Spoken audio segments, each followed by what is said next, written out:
You probably use makeup every single day without thinking twice about it.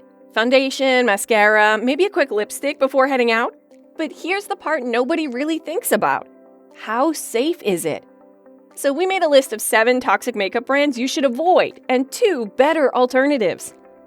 You're probably wondering why some of the biggest beauty brands on the market are still using ingredients that are either restricted or sitting in a gray zone. The strange thing is that you won't notice anything off at first. Everything looks normal and the packaging is clean. The marketing feels polished and the price tag gives you a quiet sense of trust. However, that doesn't always mean the formula is as safe or as transparent as it seems. The real issue isn't just what's inside one product. It's about how often you're exposed to those ingredients over time. You're layering different products every day without thinking about how they build up. Once you start paying attention to ingredient lists, you'll notice a clear pattern. Certain brands keep coming up in these conversations. This isn't necessarily because they're illegal, but because they rely on ingredients that raise questions the more you look into them. That's where things start to get a little uncomfortable. Let's go through this list, starting with L'Oreal. This is probably one of the most recognizable names in the entire beauty industry. That is exactly why it's worth talking about. It feels safe and familiar because it's everywhere. But when you look at products like the L'Oreal Infallible Foundation or their mascaras, you'll often see fragrance or parfum listed in the ingredients. That might seem like a small detail, but it's actually one of the biggest loopholes in cosmetics. That single word can represent a mix of multiple undisclosed chemicals. You're not really being told what's inside. This means you are trusting the brand more than you are understanding the formula. Most people don't question it, which is exactly why it keeps happening. Next up on our list is Maybelline. This is a brand that almost everyone has tried at some point. Think about products like the Fit Me Foundation or Lash Sensational Mascara. On the surface, everything feels straightforward and affordable. But when you start digging into the ingredients, you'll notice things like PEG compounds and synthetic preservatives. These aren't automatically harmful on their own. However, the concern comes from how they are processed and how often you're exposed to them across multiple products. Again, it's not about one formula being dangerous. It's about using several of them every single day without realizing how that exposure adds up over time. Moving forward, we have Estee Lauder. This brand sits in a high-end category where people naturally expect better quality and cleaner formulations. To be fair, products like the Double Wear Foundation have built a strong reputation for performance. But performance doesn't always mean simplicity when it comes to ingredients. Some of their formulas still include things like BHT and synthetic fragrance. These are often debated in clean beauty discussions. They're not necessarily banned, but they are questioned enough that more people are starting to pay attention. This creates a disconnect. You're paying more, but you aren't always getting a more transparent product. Now we're getting into a brand that has been a staple for professionals for years. MAC Cosmetics is known for products like the Studio Fix powder. A lot of people rely on it for that matte, long-lasting finish. But here is where it gets a bit more complicated. Talc is often used in those types of powders. While talc itself isn't automatically dangerous, concerns have been raised about how it's sourced and refined. There are questions about whether contamination risks are fully controlled. Even if the final product meets safety standards, the fact that this conversation exists at all is enough to make people pause.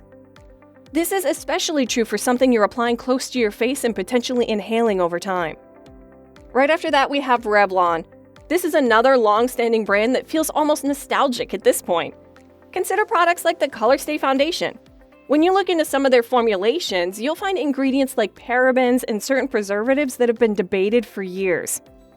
The science around parabens isn't completely one-sided, but many consumers are choosing to avoid them anyway. This raises a simple question. If alternatives exist, why are some brands still relying on them? The answer usually comes down to cost and stability rather than consumer preference. Continuing on, let's talk about CoverGirl. This brand has made visible efforts to rebrand itself as more clean and cruelty-free. That is definitely a step in the right direction. However, when you look closely at certain products, you will still find synthetic dyes and fragrance components. These fall into the same category we've already been talking about. While the messaging has improved, the formulations don't always fully reflect that shift. That is where things can feel a bit misleading. It gives the impression of a bigger change than what is actually happening behind the scenes. Finally, wrapping up this part of the list, we have Clinique. This is a brand that markets itself as dermatologist-developed and allergy-tested. That messaging naturally builds a sense of trust. But those claims don't necessarily mean full transparency when it comes to ingredients. Depending on the product, you can still find PEGs and certain preservatives that people are trying to avoid. Again, it is not about something being outright dangerous. It's about understanding that dermatologist tested doesn't automatically mean simple or clean. It just means it passed a certain standard, which isn't always as strict as people assume. By this point, you can probably see the pattern. It's not about one specific ingredient being the problem. It's about how these formulas are built and how often you're using them. You get very little clarity as a consumer.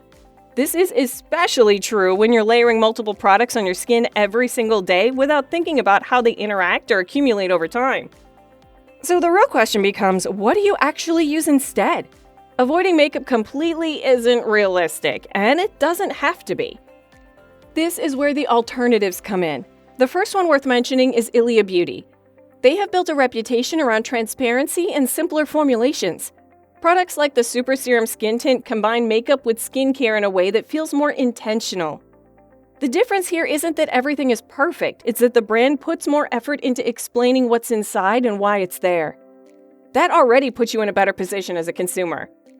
Right after that, we have RMS Beauty.